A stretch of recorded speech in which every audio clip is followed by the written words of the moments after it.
জয় গুরু। বন্দে পুরুষোত্তমম। ওং ব্রহ্ম পরমম্ব অকুল মালিক রাধাস্বামী দয়ালের চরণে কোটি কোটি প্রণাম। ঠাকুরের বীজ নাম করলে কিভাবে মহা বিপদ থেকে রক্ষা পাওয়া যায় তারই একটি গল্প আমি আপনাদের না বলে পারলাম না। একটা মেয়ে ছিল, মেয়েটা খুব ভালো। তাদের পরিবার অবস্থা অতটা ভালো না, কিন্তু মেয়েটি শ্রী শ্রী ঠাকুরের ভক্ত ছিলেন। শ্রী শ্রী ঠাকুরকে খুব ভালোবাসতেন। সকাল সন্ধ্যায় দুবেলায় প্রার্থনা করতেন, ঠাকুরের বীজ নাম করতেন। সংসারের অভাবের তাড়নায় সে একটি বেসরকারি কোম্পানিতে জয়েন করলেন। বেসরকারি কোম্পানিতে মোটামুটি ভালোই বেতন দিতেন। তার সংসার মোটামুটি ঠিকঠাকভাবেই চলছিল।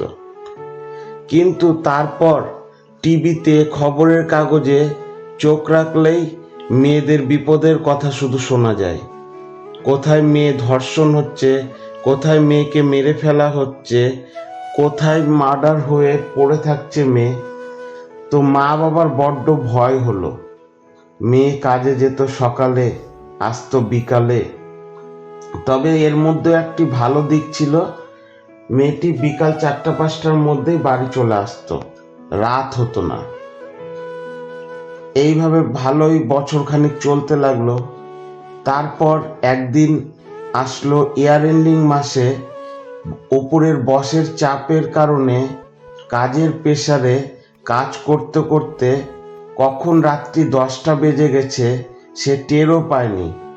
তারপর সে যখন বাড়ি যাবে, অফিস থেকে রাস্তায় বেরিয়ে আসে, তখন ওই রাত্রে একটাও গাড়ি পায় না। চারিদিকে ফাঁকা অন্ধকার। তখন একটি অটো এসে সেখানে দাঁড়ায়, বলে যাবেন নাকি? সে খুব ভয় পায়।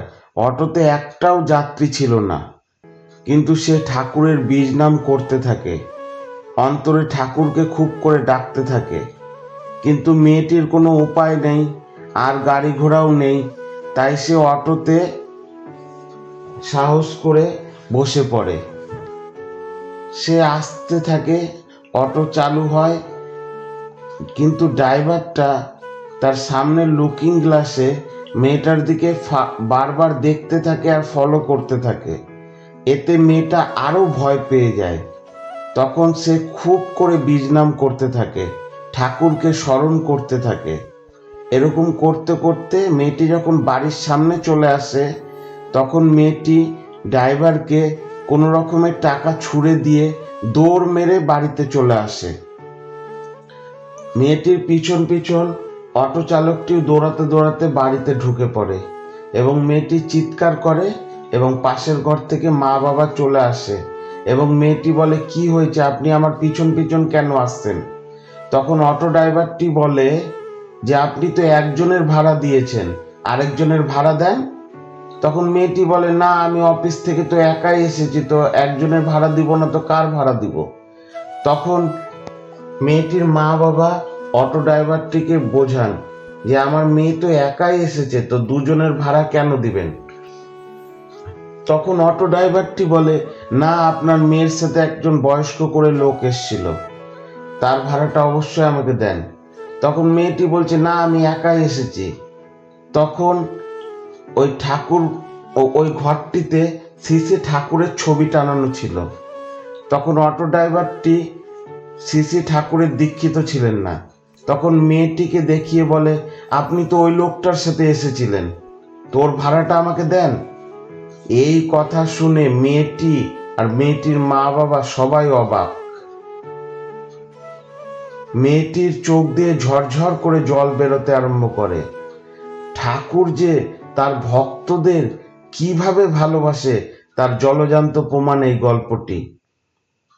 পরবর্তীতে এই অটো ড্রাইভারটি শ্রী শ্রী ঠাকুরের দীক্ষা নেন এবং মেয়েটি শ্রী শ্রী ঠাকুরের উপর বিশ্বাস আরো বেড়ে যায় এবং আরো বেশি বেশি করে বীজ নাম করতে আরম্ভ করে। এই গল্প থেকে আমরা বুঝতে পারলাম, ঠাকুর শুধু আমাদের সশরীরে রক্ষা করে না, ঠাকুরের বীজ নাম করলে, ঠাকুরকে স্মরণ করলেও ঠাকুর আমাদের রক্ষা করে। তাই আজ থেকে আমরা সবাই বীজ নাম করব, ঠাকুরকে স্মরণ করব আর ভালো থাকব। জয় গুরু। আপনারা ভালো থাকবেন।